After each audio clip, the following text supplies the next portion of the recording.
안녕하세요. 예스진이입니다. 이번 영상은 우주가 사라지다 7번째 영상으로 자신의 운명은 신이 아닌 에고와 자신 사이의 거래에 의해 타결된다 라는 내용입니다. 당신은 정해진 운명이 있다고 생각하나요? 아님 스스로가 자신의 운명을 만들어간다고 생각하나요?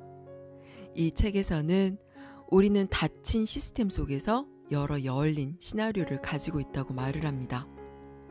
환영인 꿈속에 갇혀서 순간순간의 결정에 따라 여러 시나리오를 끊임없이 반복하는 것이지요. 또한 우리는 삶에서 내리는 결정이 스스로가 지금 여기서 자신의 의지로 내리는 결정이라 착각을 하지만 실제로는 이미 정해진 시나리오 안에서 내리게 되는 것이고 그것은 이미 다른 차원에서 결정된 에고의 계획에 의한 것이라고 하는데요. 이것은 우리가 이미 정해진 프로그램대로 생각하고 느끼고 말하고 행동한다는 것을 의미합니다. 당신은 어떤 결정을 할 때 당신은 스스로 엄청나게 숙고하고 고민해서 결정을 내린다고 생각하지만 그것이 이미 정해져 있었다는 사실이 허탈하지 않나요? 내가 어떤 것을 좋아하고 싫어하고 무엇을 할지 말지가 이미 정해진 시나리오였다는 사실이 억울하지 않나요? 그럼 나는 뭘까요? 나는 도대체 에고와 무슨 거래를 한 것일까요?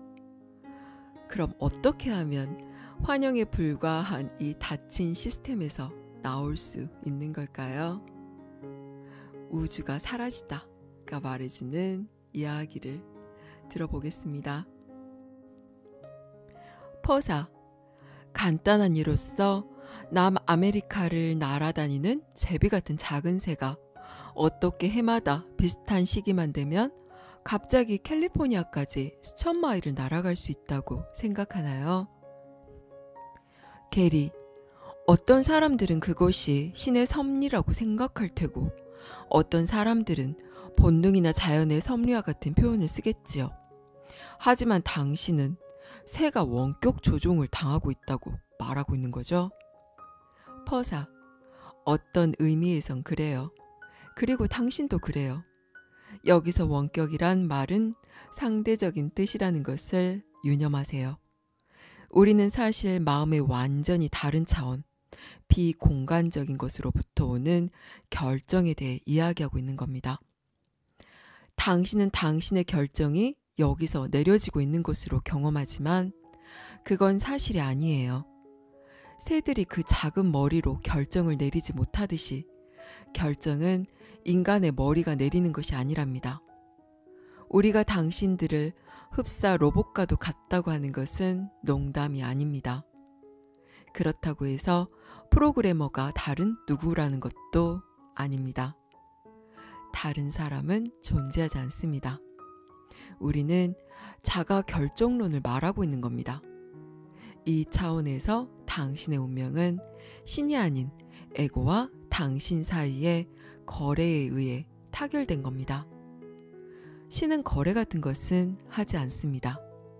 당신의 에고의 마음이야말로 당신의 머리에 신호를 보내는 프로그래머입니다. 당신의 뇌는 단지 하드웨어 부품입니다. 그것은 하드웨어인 육신에 무엇을 할 것인지, 무엇을 볼 것인지, 무엇을 감지할 것인지를 명령하는 신호를 보냅니다. 당신은 신으로부터, 형제와 자매로부터 떨어져 나와서 분열된 이원적 마음에 어울리는 분리와 갈등의 생각을 연출하면서 컴퓨터 화면 위에 있는 자신을 경험합니다. 당신의 형제 자매들은 정확히 당신이 바라는 그대로 행동합니다. 당신이 그들로 하여금 당신을 위해 행동하도록 만들고 있다는 사실을 당신은 깨닫지 못하고 있다는 수업의 가르침은 이미 들려준 적이 있지요. 전자기장의 변화는 당신이 사물을 바라보는 방식까지도 조종합니다. 당신에게 무언가가 보인다는 것은 단지 그것이 인간의 시야에 지각되는 전자기적 스펙트럼 영역 안에 놓여져 있음을 뜻하는 것일 뿐입니다. 게리, 그래서요? 퍼사, 중요한 것은 당신의 결정이 정말 여기서 당신에 의해 내려지는 것이 아니라는 점입니다. 그것은 당신이 에고의 계획에 동의했을 때 전혀 다른 차원에서 내려졌던 것이고, 이 구렁텅이에서 빠져나올 유일한 방법은 당신의 올바른 마음으로 주의를 돌려서 당신이 보는 것에 대한 에고의 해석 대신 성령의 다른 해석을 택하는 것입니다. 이 모든 것이 단지 기록되어 있던 것이 스스로 재생되는 것임을 잊어버리지 않도록 애쓴다면 도움이 될 겁니다. 예컨대 컴퓨터는 정보를 어떻게 저장하지요? 플로피 디스크에서라면요. 게리, 자기막 위에요? 퍼사, 그건 아주 변하기 쉬운 물질이지요. 처음 만났을 때 이야기했듯이 이 차원에서의 발명이란 대개 마음의 작용에 어떤 측면들을 흉내낸 것이랍니다. 당신은 이곳에서 자유의지를 가지고 살면서 자신에게 일어날 일을 결정할 수 있다고 생각할지 모르지만 사실은 그 모두가 이미 일어난 일입니다. 당신은 그저 레코드를 틀어서 그것을 보고 듣고 있는 겁니다. 그것이 모두 현실이고 이 차원에 있는 자신의 의지나 기회의 소산이라고 생각하면서 말이죠. 그것이 다른 차원에서 이미 설정해 놓은 연출이라고는 생각하지 않지요. 게리, 그렇다면 내가 무언가를 하겠다고 나설 이유가 없겠군요. 퍼사, 두 가지 이유가 있어요. 맨 먼저 각 생에는 비록 닫힌 시스템이기는 해도 당신에게 열려있는 다른 시나리오들을 가지고 있습니다. 꿈속에서 성령이 개입하지 않는 선택을 내리는 것은 당신의 무의식적 죄책감을 지워서 시스템 밖으로 빠져나가게 해주지는 못하지만 잠시 다른 경험을 할 수 있기는 해줍니다. 이것은 여러 가지 선택이 가능한 시나리오여서 다른 결정을 하면 다른 시나리오가 연출되어 펼쳐지는 것입니다. 어떤 결정을 내리면 당신은 그 여자와 달콤한 시간을 보냅니다. 그러나 다른 결정을 내리면 여자는 물 건너 가버리고 당신은 우울해집니다. 같은 생애 기간을 다시 살면서 다른 세속적 결말을 보는 것조차 가능합니다. 그러나 다시 말하지만 이것은 결코 당신이 진정으로 원하는 곳으로 데려다 주지 못합니다.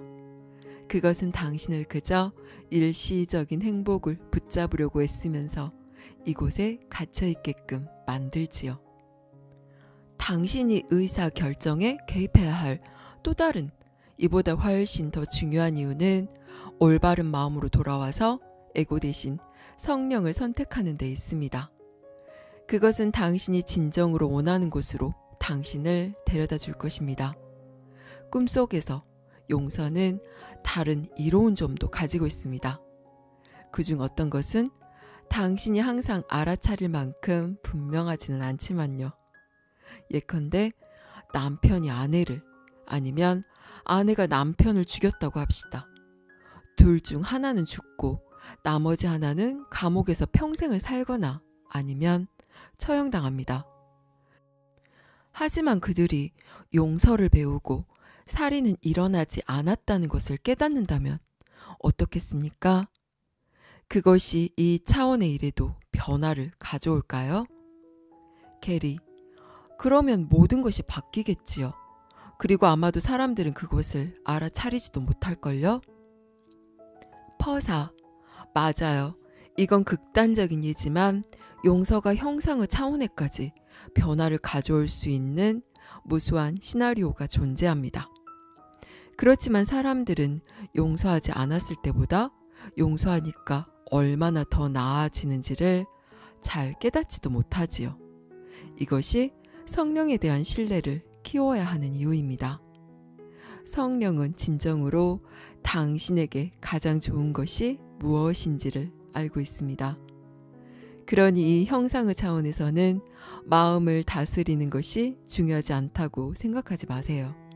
사실 수업이 당신에게 훈련시키는 것이야말로 바로 그것입니다. 마음을 조절할 줄 알면 몸의 통증을 멈추는 힘까지도 생긴답니다. 게리, 내가 며칠 전에 운전을 하고 있는데 어떤 녀석이 내 엉덩이를 만지더군요.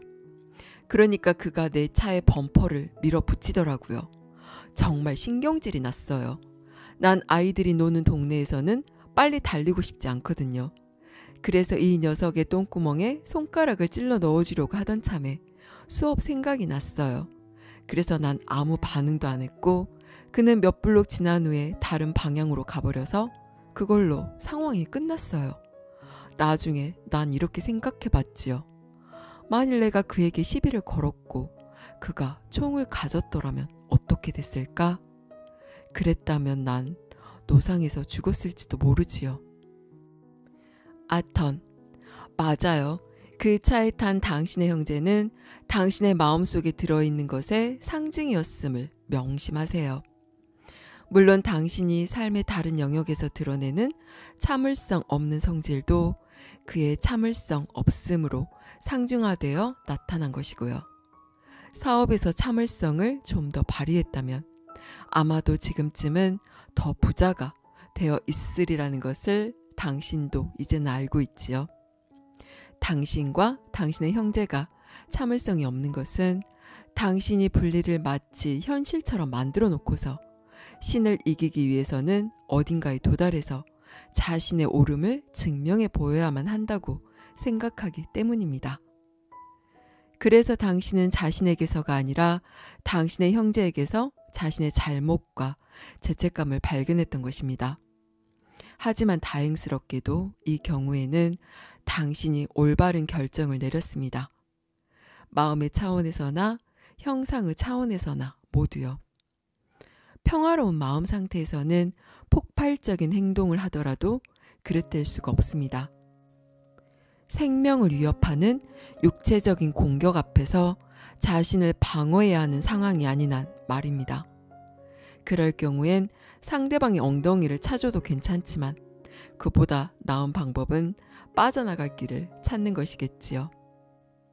수업에서 제이는 이렇게 충고하지요. 그대가 그를 바라보는 것처럼 그대 자신을 바라보게 되리라. 게리, 알겠습니다. 아참 잊어버리기 전에 태양계와 기에 대해서 말해주신 것은 점성하고 예언이 가끔씩 들어맞는 이유를 설명해 줄 수 있겠지요? 퍼사, 그래요. 하지만 점성학은 정확하지 않아요. 우리가 이야기한 것은 언제나 정확하고요. 왜냐하면 그것은 에고의 시나리오가 원하는 대로 우주 차원의 원인과 결과에 정확히 상응하니까요. 점성학, 수비학 같은 것들이 가끔씩 시나리오와 맞아 떨어지는 것은 사실이지만 그것들은 맞다가 안 맞다가 합니다. 왜냐하면 그 시나리오의 일부는 시나리오 자체가 결코 예측할 수 없다는 것이기 때문입니다. 그렇지 않다면 우연은 일어날 수가 없지요. 우연이야말로 시나리오의 단골 메뉴인 불가피한 충격, 혼란, 두려움 등이 일어날 수 있게 해주는 요소인데 말입니다. 게리, 그건 시스템 속에 심어져 있군요. 퍼사, 예, 에고의 혼란스러운 속성은 시간이 지나도 변하지 않는 우주의 대통일 이론 같은 것이 결코 존재하지 않도록 보장해 줍니다. 왜냐하면 우주는 사실 통일이라는 개념의 바탕 위에 존재하는 것이 아니라 분리와 분열의 개념 위에 존재하기 때문이지요. 하지만 우주의 매혹적이고 교묘한 패턴은 그것이 마치 하나의 통일체인 것처럼 보이도록 환상을 심어 놓습니다. 우주에 대한 온갖 새로운 발견과 이론에 눈을 팔 필요가 없는 이유가 바로 이것입니다. 촉근이 뉴턴 물리학의 차원과 아온자 물리학의 차원 양쪽에서 모두 중력 효과를 일으킬 수 있다는데 그래서 그게 어쨌단 말입니까? 환영은 어디까지나 환영일 뿐이에요. 연구와 분석을 하지 말라는 말은 아니에요. 그게 당신의 일이라면 얼마든지 하세요. 단 프로그램이 미리 짜인 꿈의 시나리오가 펼쳐지고 있는 동안만 그것을 하고 있다는 사실을 잊지 말도록 하세요. 게리, 우리가 빌어먹을 로봇이라는 사실은 두말할 필요도 없고요. 퍼사, 잠시 동안만요. 선택을 내릴 수 있는 힘을 얻기만 하면 당신은 더 이상 로봇이 아니에요. 그건 독립기념일이에요. 게리, 용서하는 법을 터득하기만 하면 당신은 결코 이전과 같지 않아질 거예요. 아턴, 퍼사가 설명해준 과정은 우주가 홀로그램과 같은 방식으로 기록된 시나리오를 따르지만 그것이 어떻게 편집을 마친 영화 필름처럼 직선적인 시간 위에서 상영되는지 그 한 예를 보여줍니다. 모든 것이 이미 다 쓰여 있습니다. 당신의 인생 스토리도 마찬가지고요. 당신의 육신이 죽는 날까지도 이미 다 정해져 있어요. 당신이 가진 유일하고 진정한 자유는 신과는 아무런 상관도 없는 틀에 박힌 시스템 속에서 하염없이 살아가는 대신 신을 대변하는 목소리에 귀를 기울임으로써 신께로 돌아가기로 선택하는 것입니다. 당신의 뇌회로는 신을 알 수 있도록 배선되어 있지 않습니다. 마음이 머리를 지배하고 부리지요. 우주와 당신의 머리가 신과는 아무런 상관도 없다는 사실을 다행으로 여기세요. 그리고 신의 우주로 돌아갈 길이 있다는 사실도요. 당신은 당신의 우주가 굉장히 크다고 생각합니다. 왜냐하면 당신이 기억하는 것은 그것이 전부니까요. 당신은 그것이 크다고 생각합니다. 그러나 그것은 크지 않습니다. 당신이 한 일은 자신이 퍼즐의 한 조각처럼 작게 보이고 작게 느껴지게끔 한 것입니다. 당신은 버리고 싶지 않은 장난감을 안고 있는 아이와도 같습니다. 하지만 진정한 당신은 당신의 우주 안에 담을 수조차 없습니다.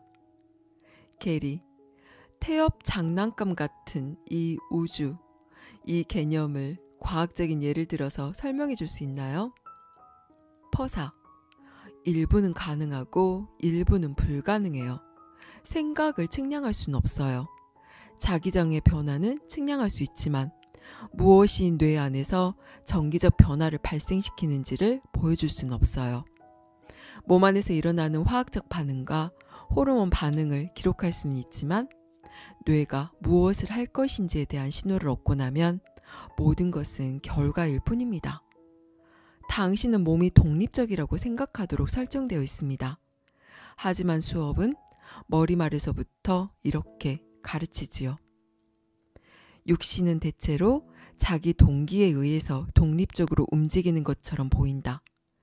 그러나 사실 그것은 마음의 의도에만 반응한다. 여기까지 우주가 사라지다였습니다. 당신의 뇌와 몸은 하드웨어에 불과하고 당신의 에고의 마음이 당신 머리에 신호를 보내는 프로그래머라는 말이 받아들여지시나요? 당신의 뇌는 그 프로그램에 따라서 하드웨어인 육신에 무엇을 할 것인지, 무엇을 볼 것인지, 무엇을 감지할 것인지를 명령하는 신호를 보냅니다. 여기에 신은 개입하지 않으며 모든 것은 에고의 계획에 의해 이루어집니다. 우리는 이곳에서 자유의지를 가지고 살면서 자신에게 일어날 일을 결정할 수 있다고 생각하지만 사실은 그 모두가 이미 일어난 일입니다. 이미 모든 시나리오가 다 완결되어 있는 영화를 재생해서 경험하고 있는 것과 마찬가지입니다. 단지 우리가 알고 있는 영화는 시나리오가 하나로 정해져 있는 반면에 현실이라는 이 영화는 매 순간의 결정마다 다른 시나리오가 펼쳐진다는 점이 다릅니다. 하지만 그 어떤 시나리오를 경험하든 그 모든 것은 환상에 불과하고 꿈속이라는 닫힌 시스템을 반복하는 것에 지나지 않습니다. 솔직히 우리는 꿈속에서 어떻게든 더 달콤하고 안락하고 멋진 꿈을 꾸기를 원하지 그 꿈에서 과감히 깨어나기를 바라지 않습니다.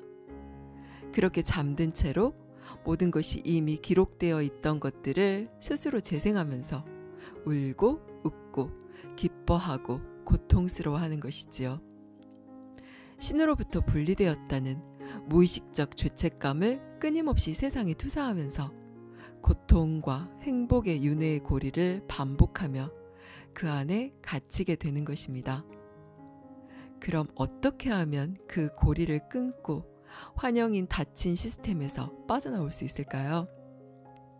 자신이 삶에서 보고 느끼고 인식하는 모든 것에 대해서 에고의 해석이 아닌 성령의 해석을 선택하는 것입니다. 쉽게 말해서 모든 상황과 타인들에 대해서 우리의 무의식에 프로그램 되어 있는 대로 해석하고 반응하지 않고 오직 사랑과 용서로서 대하는 것입니다. 물론 엄청 어렵게 느껴지는 것은 사실입니다.